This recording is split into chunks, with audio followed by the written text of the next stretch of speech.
It started like any normal Tuesday. Or at least that's what I thought. I wasn't the type of guy who checked phones. I wasn't insecure. I trusted her. Her name was Emily, and for 2 years she was everything to me. We met in college. She had this quiet confidence, the kind that made people turn their heads without even realizing it. She wasn't loud, not the center of attention, but when she spoke, people listened. And me? I was completely gone the moment I met her. Our relationship wasn't perfect, but it was real. We had inside jokes, late-night calls, random food runs at 2 a.m., all the little things that make you feel like you've found your person. At least, that's what I believed. The first sign something was wrong was small. So small I almost ignored it. She started turning her phone face down. Now, that might not sound like a big deal, but Emily never did that before. Her phone used to be just there, unlocked, open, no secrets. But suddenly, face down, always silent, always within reach. I remember one night, we were sitting on the couch watching Netflix. She laughed at something on her phone. I asked, "What's so funny?" She hesitated, just for a second. Then she said, "Oh, just a meme." And she didn't show me. That was new. After that, things started stacking up. She began texting more, but smiling less at me. She'd take her phone into the bathroom, reply late to my messages, even though I knew she was online. And the weirdest part? She became nicer, like overly nice, bringing me coffee, random compliments, holding my hand more than usual.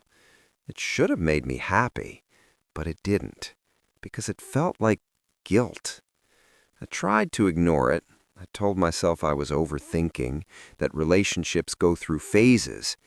But then came the night that changed everything. It was around 3 a.m. I woke up thirsty, so I got out of bed to grab some water. The apartment was quiet, dark, peaceful, but something felt off. The bathroom light was on, and the door slightly open. I walked closer, and that's when I heard it. A whisper. Emily's voice. Soft, careful. "I miss you too." My heart dropped. I stood there, frozen. Maybe I heard wrong. Maybe she was talking to a friend. Maybe... I wish he didn't suspect anything. That's when everything inside me broke. I didn't barge in. I didn't say a word. I just stood there, listening. And in that moment, I realized something terrifying. The girl I trusted with everything was hiding a completely different life. I went back to bed and pretended to be asleep. A few minutes later, she came out of the bathroom. I could hear her footsteps, slow, careful. She got into bed beside me and wrapped her arm around me like nothing happened. I didn't sleep that night, not even for a second. I just stared at the ceiling, replaying those words over and over again in my head. I miss you too. I wish he didn't suspect anything. The next morning, she kissed me goodbye like always. "Love you," she said. And for the first time, I didn't say it back, because I needed to know the truth, no matter how much it hurt. That night, I made a decision I never thought I would make. I was going to check her phone. I stared at her phone for what felt like hours. It was just sitting there on the nightstand, face down, silent, like always. Emily was in the shower, and my heart, beating so loud I was sure she could hear it through the walls. I kept telling myself, "Don't do it. Respect her privacy. Maybe you're wrong." But then, "I miss you too. I wish she didn't suspect anything." Yeah, I wasn't wrong. My hand slowly reached for the phone. It felt heavier than it should have, like it carried answers I wasn't ready for. I flipped it over. The screen lit up. Locked, of course. But then I remembered something. A few months ago, she changed her passcode, but she told me what it was. At the time, it meant trust. Now, it felt like a test. I hesitated. One last chance to stop. One last chance to stay ignorant. I typed it in. Access granted. And just like that, everything changed. The first thing I saw was her messages. There were dozens, but one contact stood out. No name, just a heart emoji. My stomach dropped. I opened it, and instantly, I wished I hadn't. Messages, hundreds of them, scrolling for days, maybe weeks. Him. I can't stop thinking about last night. Her. Me neither. I wish you were here right now. My chest tightened. I kept scrolling, faster now, almost desperate. Him. Does he suspect anything? Her. No, he trusts me too much. That line hit harder than anything. I felt sick, like physically sick, but I couldn't stop. Photos. There were photos. I froze. My thumb hovered over the screen. Every part of me screamed, "Don't open it!" But I already knew. I tapped. It was her and him, laughing, close, too close. Different places, different days. This wasn't a mistake. This wasn't one time. This was a whole relationship. My hands started shaking. I could barely hold the phone. And then I saw something that made my blood run cold. A message from her, sent just a few hours ago. Her. Tonight felt risky, but I liked it. Tonight? I stopped breathing. She wasn't just texting him. She was seeing him. Recently. Very recently. That's when I heard it. The shower turned off. My heart jumped into my throat. I quickly locked the phone and put it back exactly where it was, face down, like nothing happened. But everything had happened. I sat on the edge of the bed, trying to act normal, trying to breathe, trying not to lose it. The bathroom door opened. Steam filled the room. And then Emily walked out, hair wet, wearing one of my t-shirts, looking exactly like the girl I fell in love with. She smiled. "Hey, you're up early." I looked at her, really looked at her, and all I could think was, "Who are you?" I forced a smile. "Yeah, couldn't sleep." She walked over and kissed me on the cheek, like nothing was wrong, like she hadn't just destroyed everything. And then she said something that made my entire body go cold. "So, what do you want to do today?" Like it was just another normal day. That's when I realized something. She had no idea that I knew. And suddenly, I had a choice. Confront her now, or wait and find out the truth, the real truth. So I smiled and said, "I've got an idea." Because if she thought I didn't suspect anything, then maybe I could catch her in a way she'd never expect. I smiled like nothing was wrong. But inside, everything was burning. "I've got an idea," I said. She looked at me, curious. "Oh yeah? Let's hang out tonight, just us, no phones, like old times." For a split second, she froze. It was small. Most people wouldn't notice it, but I did. Then she smiled. "Yeah, that sounds nice." Nice. Right. I nodded, acting casual. "Cool. I've got a few things to do first, though. Probably won't be back until late afternoon." That was the lie. She didn't question it, didn't hesitate, didn't even ask where I was going. And that told me everything. because if she really cared, she would have asked. Instead, she just said, "Okay, text me when you're on your way back." I grabbed my keys, walked out the door, closed it behind me, and stood there in silence. This was it. I wasn't going to work. I wasn't running errands. I was going to find out who he was.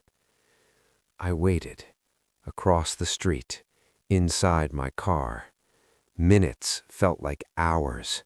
My hands were tight on the steering wheel, my eyes locked on the apartment door. Then, about 25 minutes later, the door opened.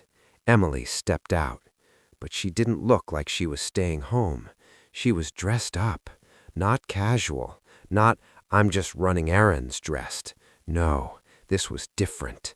This was the version of her I hadn't seen in weeks, and that hurt more than anything. She looked around quickly, like she was checking if anyone was watching. Then she started walking. I waited a few seconds, then followed, keeping my distance. My heart was racing. She walked down the street, turned the corner, and stopped. A car pulled up, black, tinted windows. My chest tightened.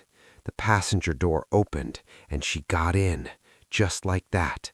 No hesitation, no fear, like she'd done it 100 times before. The car drove off, and I followed. I didn't even think. I just moved. Through traffic, red lights, turns I didn't recognize. I didn't care where they were going. I just needed to see it with my own eyes. After about 15 minutes, they pulled into a parking lot. A cafe, small, quiet, the kind of place couples go. Of course. I parked across the street, heart pounding, hands shaking, and watched. The car door opened. He stepped out first, tall, confident, like he had nothing to hide. Then Emily got out and smiled at him, not the fake smile she gave me lately, a real one, the kind that used to be mine. That's when something inside me snapped. I got out of the car. I didn't plan it, didn't think it through. I just walked straight toward them, step by step. They didn't notice me at first. They were too busy laughing, too busy being comfortable. Then Emily turned and saw me. Everything changed. Her face went pale. "Wait!" Too late. I was already there, standing right in front of them. For a moment, no one spoke. Just silence, heavy, awkward, explosive. I looked at him, then at her. "Who is he?" My voice was calm, too calm. She opened her mouth, but nothing came out. He looked confused. What's going on?" I ignored him, my eyes locked on hers. "Emily," I said, slowly, "who is he?" She swallowed, her hands shaking, and then she said something I will never forget, something that made everything so much worse. "He's not who you think." He's not who you think. I almost laughed, not because it was funny, but because it was insane. "Oh, really?" I said, staring at her, "because it looks exactly like what I think." The guy next to her stepped forward. "Hey man, relax, you're misunderstanding. Stay out of this," I snapped. My eyes never left hers. "Emily," I said quietly, "you were texting him, meeting him, lying to me." I paused. "So explain it." Her lips trembled. Her eyes filled with something I didn't expect. Not fear, not guilt, pain. And that confused me. She looked at him, then back at me. "Can we talk somewhere else?" she said softly. "No," I replied, instantly. "You can talk right here." People around us started glancing over, but I didn't care. I needed the truth, now. She took a deep breath, like she was about to jump off a cliff, and then she said it. "He's my ex." Silence. I felt something twist in my chest. "Your Ex, I repeated. She nodded slowly. I looked at him again. Now it made sense. The comfort, the history, the way they stood next to each other. But that didn't make it better. It made it worse. You've been meeting your ex behind my back? Her voice cracked. It's not like that. I stepped back, shaking my head. I saw the messages, Emily. Her face dropped. You told him you miss him. You said I don't suspect anything. Now she looked panicked. I can explain. Then explain. Tears started forming in her eyes. And then she said something that hit me harder than anything else. I was going to leave you. Everything went quiet. What? I whispered. She wiped her tears, struggling to speak. I didn't know how to tell you. My chest tightened. So instead, you cheated? She shook her head quickly. No, I swear, it didn't start like that. I laughed bitterly. Yeah? Then how did it start? She looked down, ashamed, broken. He reached out to me a few weeks ago. I said nothing, just listened.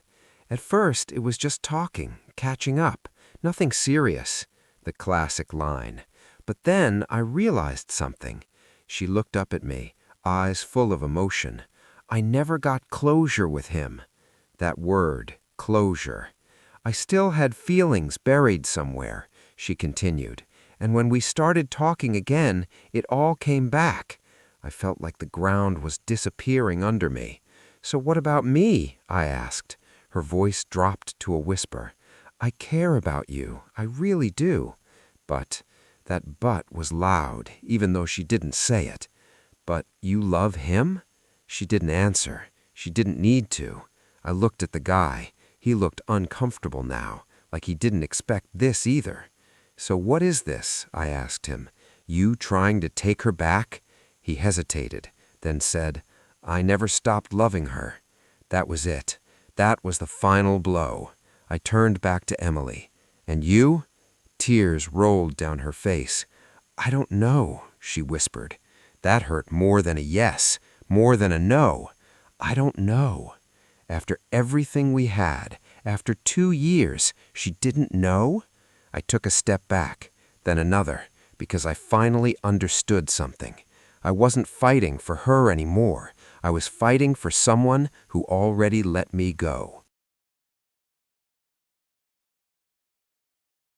Sometimes, the person you love the most teaches you the hardest lesson. Not about them, but about yourself. And that day, I learned one thing I'll never forget. Never fight for someone who isn't sure about you.